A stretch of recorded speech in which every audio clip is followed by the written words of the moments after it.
Welcome to Rising Tide Startups, where we chat with startup founders just like you from all over the globe. Each episode, we bring you practical and actionable tips to help you escape the cubicle and begin your own startup journey. Make sure you take notes. Take it away, Kevin. Here's a quick word from our sponsor, Podbrand Media. As a business owner, new sales leads are essential. At Podbrand Media, we create a branded podcast for you to generate those leads by interviewing your best potential clients as subject matter experts. Not only creating great rapport, but also great content to share in your industry. Affordable and effective. Contact us today at podbrandmedia.com to learn more.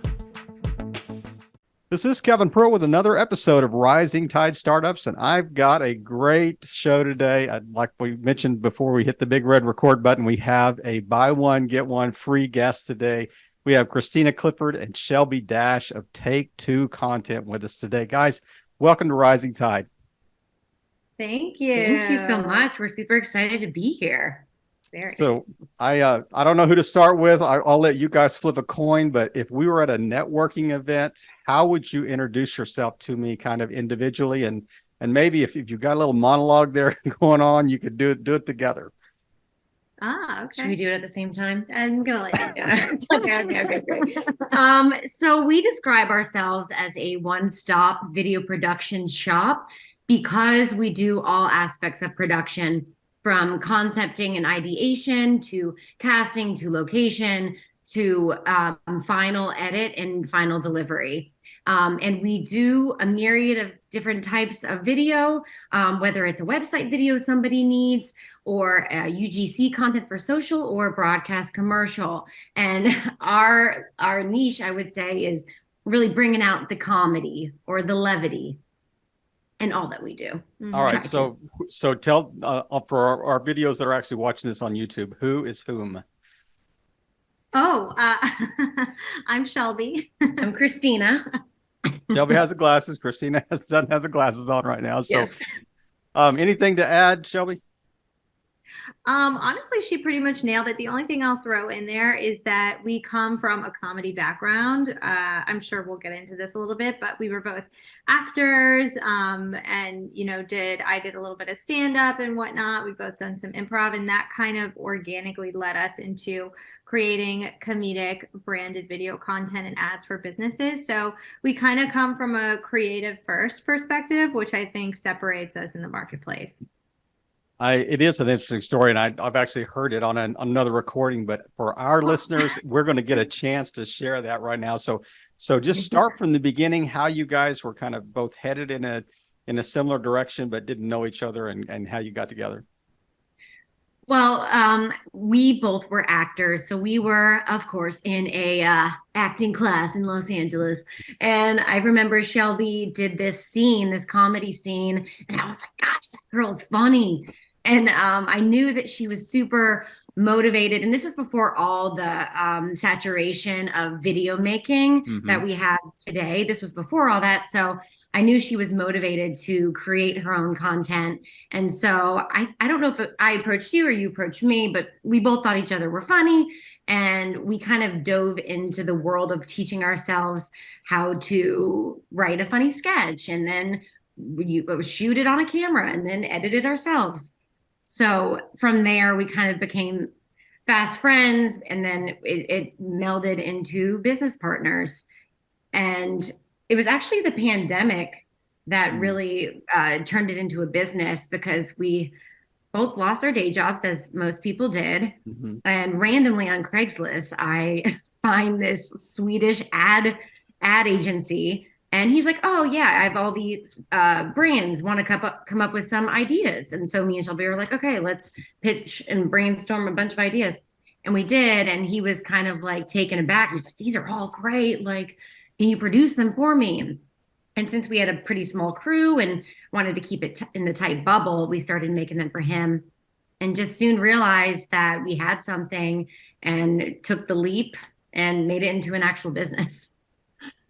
When I've seen some of the stuff you produced, I kind of think of like the Purple Mattress, ad campaign.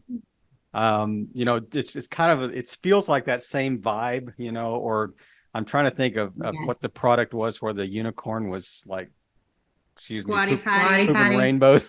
Exactly. Yes. Yeah, Kinda that's the has Harmon that brothers. Princess Bride Um, meets, Madison Avenue, so. Yeah, totally. Yeah, the Harmon brothers do all those ads, and we are obsessed with them. We love them, and We aspire to be them, yes. except female. Yeah. We don't want to be the brothers. We don't want to be the sisters. No. That's Yes. exactly right. The Harmon sisters. Yeah. There you go. They're gonna sue us now. Okay. No, hey, it's free promo for them. So I'm curious though, like it's almost like the story is like we were accidental entrepreneurs. We were just trying to get together and getting better at our craft, type thing. And then hey, we just had this serendipitous shift, that happened in the storyline. So what was that moment when you were kind of looking at each other and going, actually, it's probably easier for us to do this as a business than it is for us to, go to the comedy club and try to earn a living, on Thursday night, type thing. So talk about that kind of aha moment. And did one of you have it before the other one did? That's a good question. And honestly, I don't know if I fully know the answer. I will say that before the pandemic hit, one of my day jobs, I was working for two young guys that had a production company, and I was like kind of assisting them. And I remember just like in doing that, thinking like, I could do this, and so when the pandemic hit, I think it was Kristina that was like, let's see if we can try to, finagle this comedy thing and do it for brands, because, brands were starting to put funny videos on social, stuff like that. So, yeah, she tracked down that ad agency and we just kind of dove in. But it's so funny because when we were making the comedy videos just for fun, we were just like hitting our head against the wall, like, we are putting our heart and soul into these. Like, we feel frustrated because we're not making any money. And like, we didn't have that light bulb moment until way later. Yeah. And then at that point, we had the skill set. And so it kind of did feel pretty serendipitous. And very, very lucky to have such a great partner, because I just feel like we complement each other so well. Mm-hmm. And yeah. And trust. You got to trust your partner. And I trust her with my life. And my pets' lives too. Just kidding. She doesn't really like animals. Wow, that's DEFCON 2 right there. My pets' lives.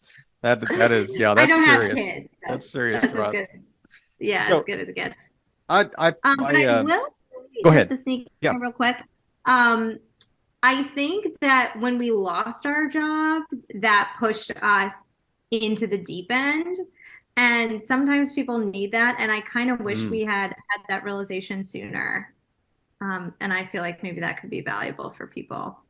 Oh, no, I think, necessity kind of, forces you to kind of either you're going to rise or fall. I mean, there's no middle ground left, when you're kind of shoved to the edge of that cliff. But what I was going to say a second ago was, just watching you guys have interactions through, whether it's video or whether it's, on interviews that you've done. I mean, I kind of pride myself on being a bit of an intuitive, and I can tell that you guys actually do enjoy working together. You're not just doing it on camera. I mean, there's a real sense that you defer to each other, in interviews, and that to me just speaks volumes of, a partnership that you guys have formed. So, kudos to that. And it's coming across on the video, but and in other interviews you've done. But I do think that is so important, because when the hard times come, you guys can trust each other. You can, know that one speaks for both, type thing. And just to piggyback on that, we're always fighting about money, but it's more like, no, you take more. No, you did more work. No, you did. So. I think that's just Chip and Dale from your childhood, So you got to know after you. That's so funny. It is so true. But it does come across, and I'm all in all seriousness. I mean, it's kind of refreshing, in today's me first, mentality, that to see that you guys do, value that pretty highly, in your partnership. But I am curious that, well, when you started and stepped into this, I mean, it's not like you guys had long entrepreneurial backgrounds leading up to this. You just had to start, go, we're going to need an accountant. We need, here's the laundry list of things we've got to do. How did you kind of stumble into that as your accidental entrepreneurship journey started?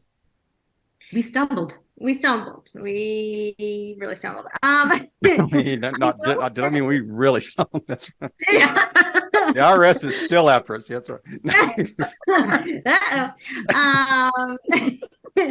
We kind of did things.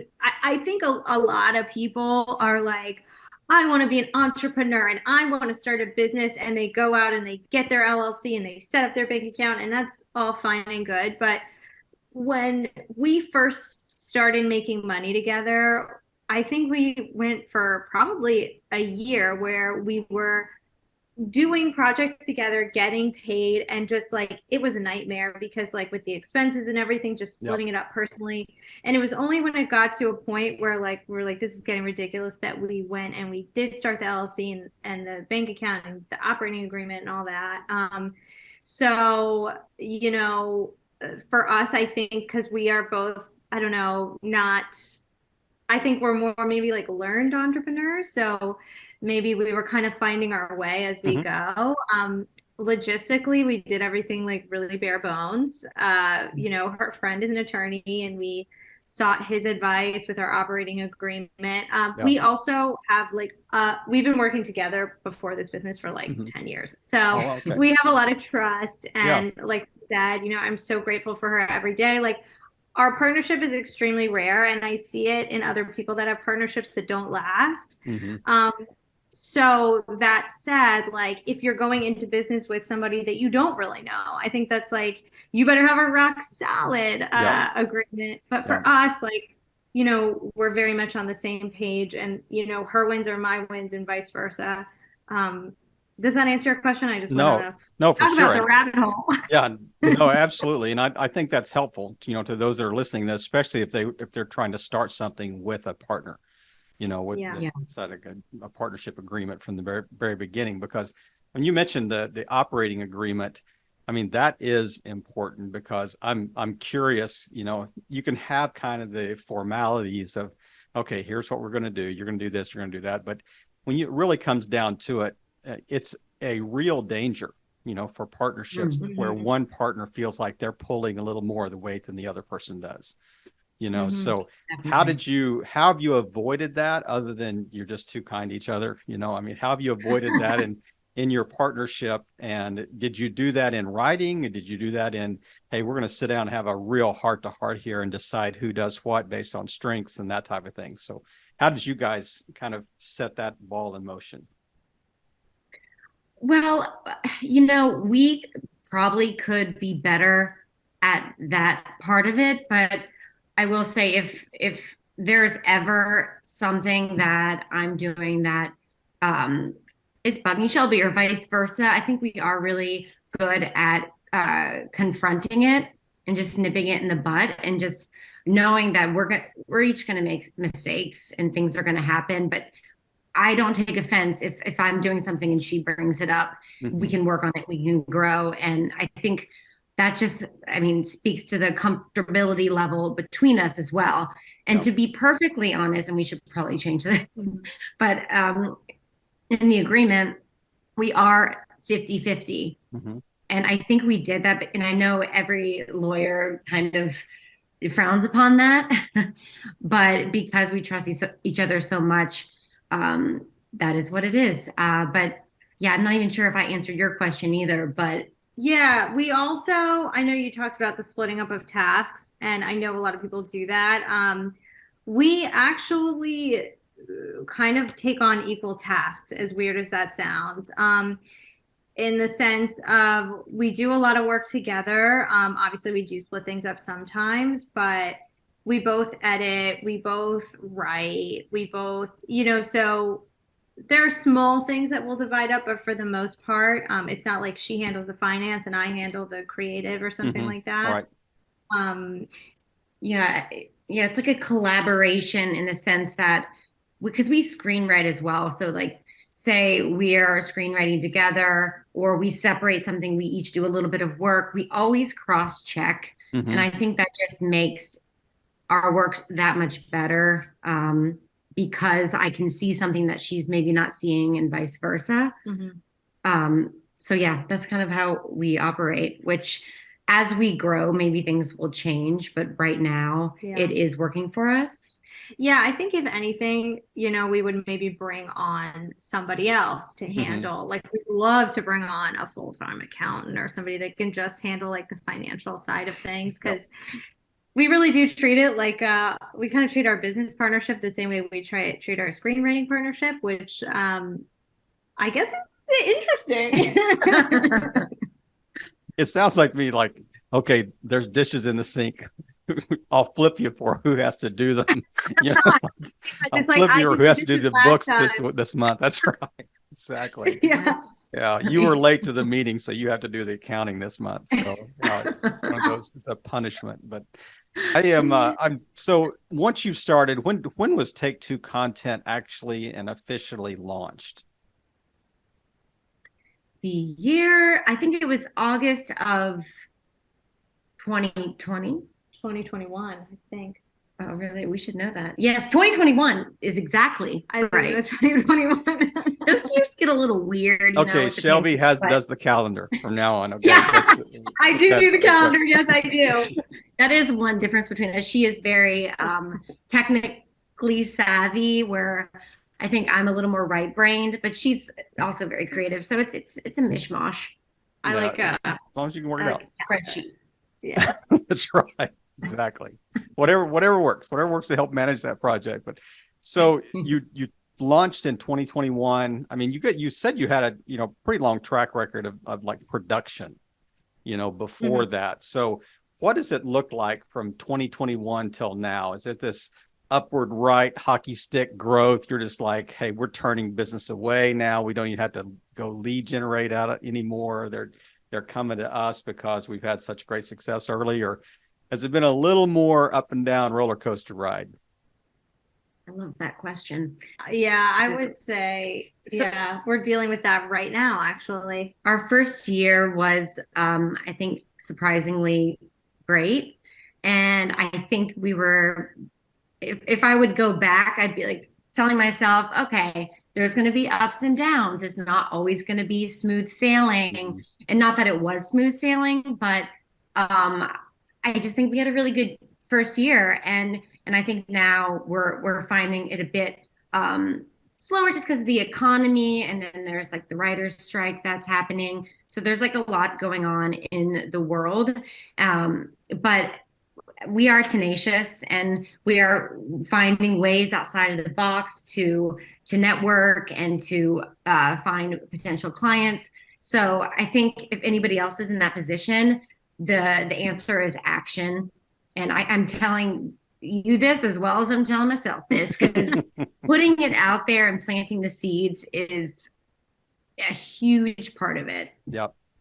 Yeah, I mean, that requires entrepreneurial courage, to step out. I don't care how many times you've been on stage. I mean, it's a whole different animal when you're trying to sell something, in quotes. But yes, I am curious the form or content that you really focus on. Is it more around like advertising? Is it more around like short form social content? Is it all the above? I mean, what are you seeing?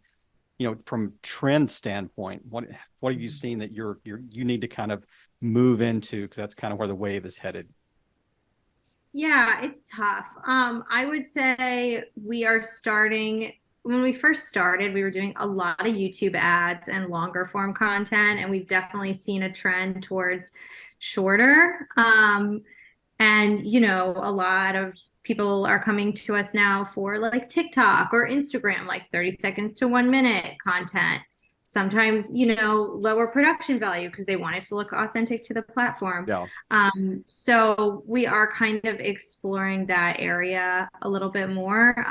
But I will say, like, I think our favorite place to live is sort of in the higher production value side of things, where we can really, show our skills and put together a beautiful spot that's like short and concise, but also packs a punch and looks beautiful. I picture you guys. I am an artist. I do not paint walls. I paint the paintings. Why would you ask me to paint the house? You know, That's how it feels. it is. Yeah, that's right. Could you give me a 30-second TikTok video look like I shot it on my iPhone? No. Yeah. No, I can't. Yeah. But our favorite part of it, I maybe correct me if I'm wrong, Shelby, but I think concepting and coming up with the initial ideas and really getting those creative juices flowing is one of my favorite parts of what we do. Because and it's what we don't see. So much fun to be had. Huh? It's what we see the end product. We don't see all the time that went into this and the creativity and the scraps on the floor that never made it to production, type things. So absolutely right. Once you kind of hit your stride, a little bit in 2021, you started. We have to clarify. You started this Swedish filmmaking on Craigslist. Sure we're going to need a little clarification on that. But just the whole idea of once that contract kind of ran its course and it seems so easy when you started, and now the real work sets in where you've got to have recurring contracts and you've got to have new clients coming in all the time.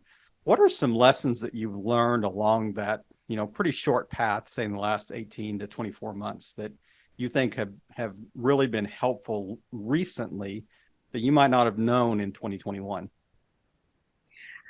I mean, I think it goes back to when I was talking about planting the seeds.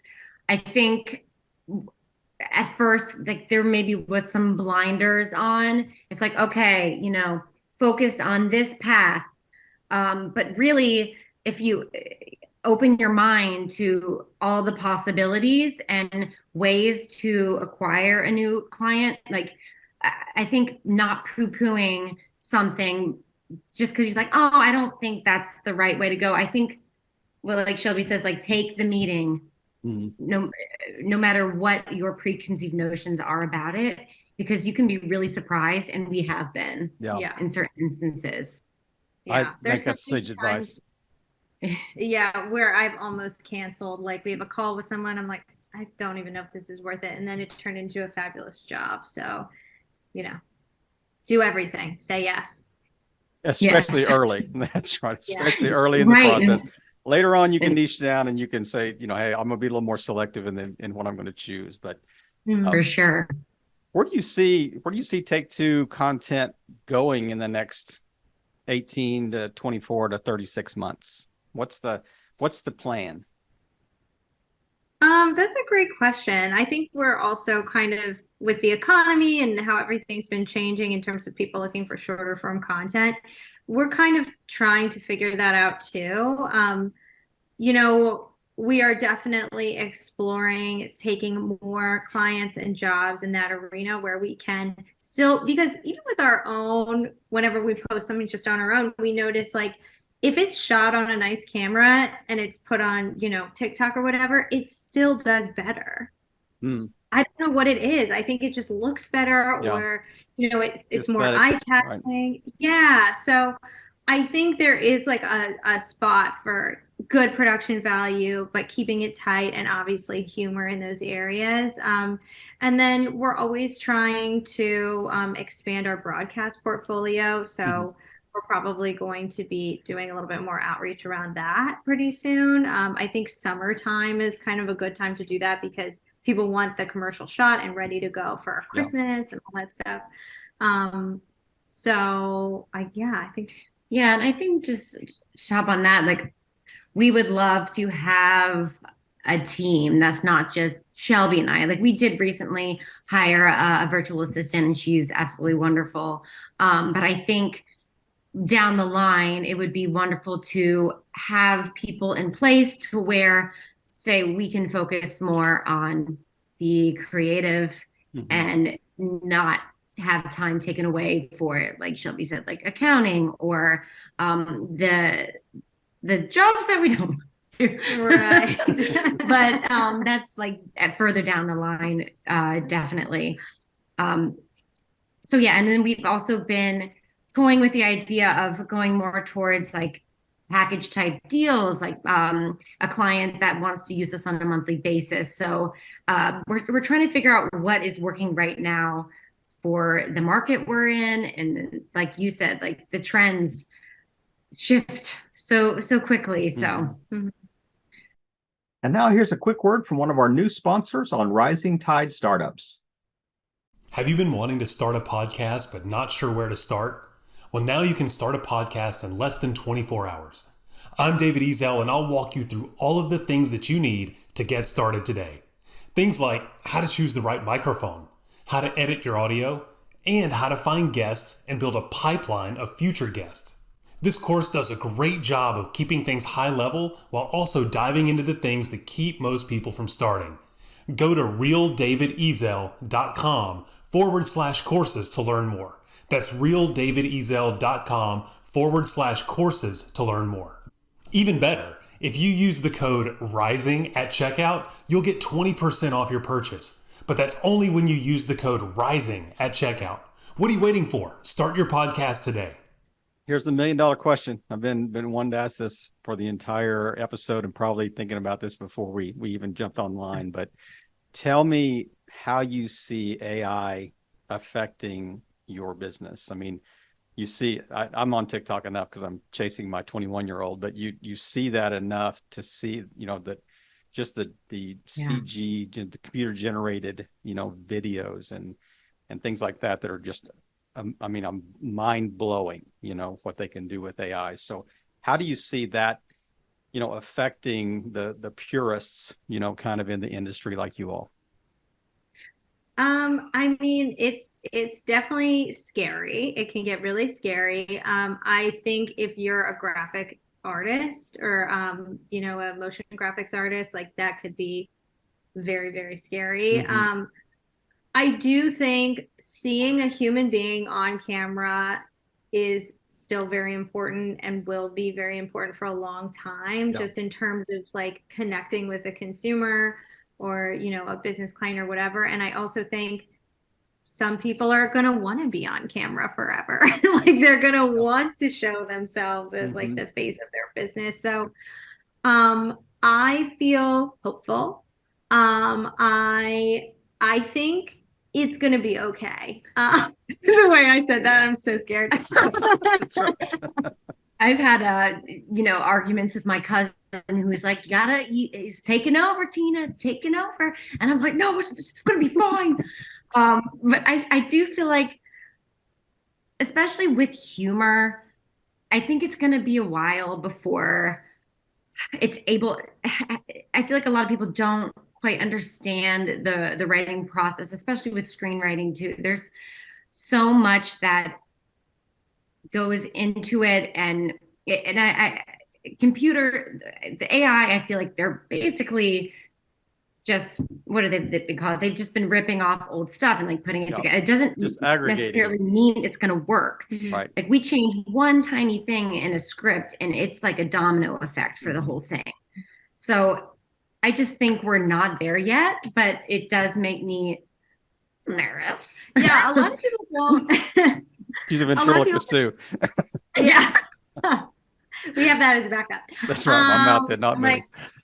A lot of people don't know also with the writer's strike, they hear like, oh, writers don't want people using AI, blah, blah, blah. But actually what it comes down to at this point is the writers don't want studios using AI to create a first draft, because the first draft is going to be so poor that, then they're going to hire a writer to basically do an entire full vamped rewrite and pay them for a rewrite instead of like a ground up screenplay. So I think, the technology's not there yet, but it is definitely getting a little scary.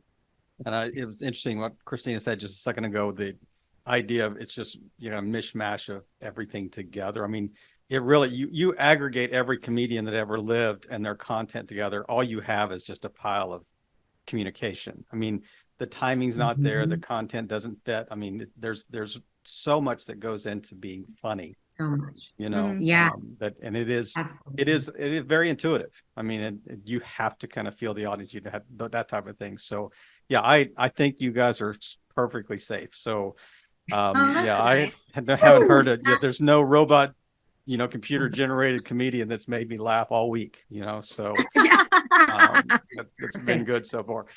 This is a out of left field question, and it's aimed at both of you individually.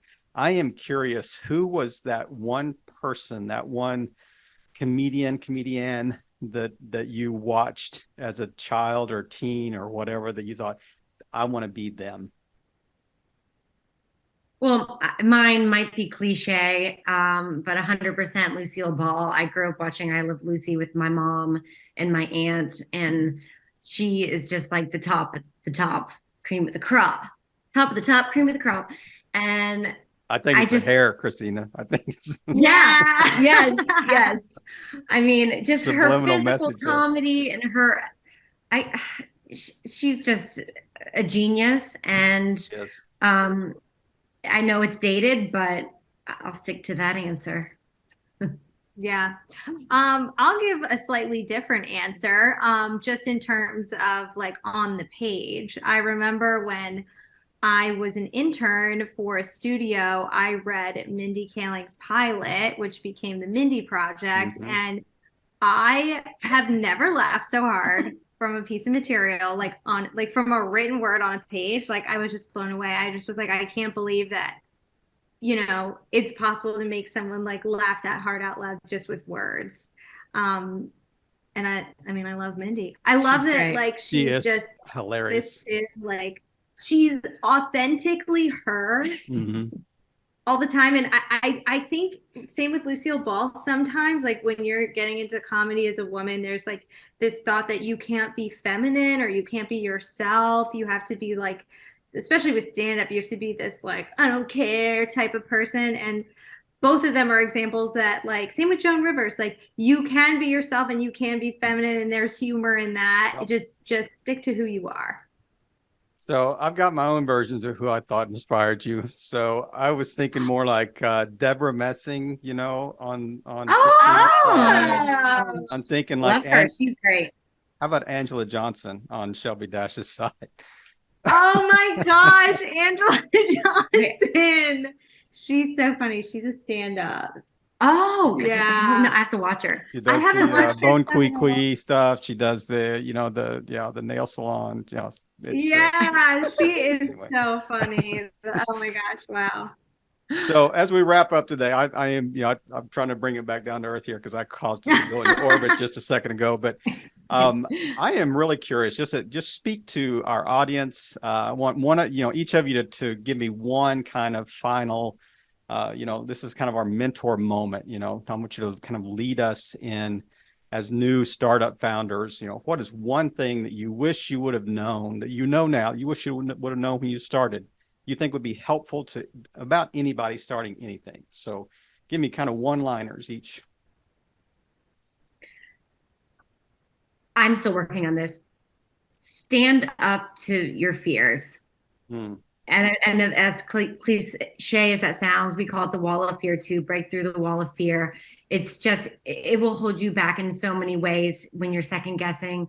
If you break through, the more you break through, the easier it's going to be. And the more you'll see the fruits of that, if that made sense. Yeah. What she said. Yeah, I'm like what she said. That was pretty good. When I was listening to my book this morning, which is Ryan Holiday, who's fabulous, but he was talking about how the Germans actually have like a German word for this. And it's not just perseverance, but it's like the will to hang in there and winning just purely because you did not give up, just staying the course through thick and thin, not getting swayed. I remember the German word? No, I don't. It was like Krishnashta. I don't know. But I thought, now that's a takeaway. Yeah, no doubt about it. And both those are great tips to kind of stand on, and they are universal. They're absolutely universal. I mean, you know, overcoming fears and persevering, you know, through hardship is something that is so easy to talk about and so difficult to walk out. To do, you know, for sure. Yeah. Is there anything that we haven't touched on? You guys just want to close us out with today, and then maybe just tell everyone where the best place to find you guys online and to connect with you. www.take2content.com is our website. You can see some old videos as well, so you can kind of see where we started and then our more branded stuff. We're also on TikTok and Instagram. I say that because we need to do better. We will do better. Go ahead. Yeah, it's Take2 with the number 2, just to clarify. And yeah, sometimes we run into this with clients too, where they're like, we need video, we do marketing, but we need videos for our own social because it's the last thing that you think about. You're always putting your clients first. So yes, feel free to check us out. Thank you so much for having us. This was so fun. I love it. It has been great. It's been what a way to end the day today with like I said, a buy one get one free. And I knew there was going to be fun, even from the beginning. But guys, thanks for just taking your time and just sharing your story with us and your hearts and just really playing your part in helping all boats rise in a rising tide. Guys, thanks again. Thank you. We hope you heard some great takeaways. Make sure you follow up with our guests today and show them the support they deserve. As always, thank you for listening and playing your part in helping all boats rise in a rising tide.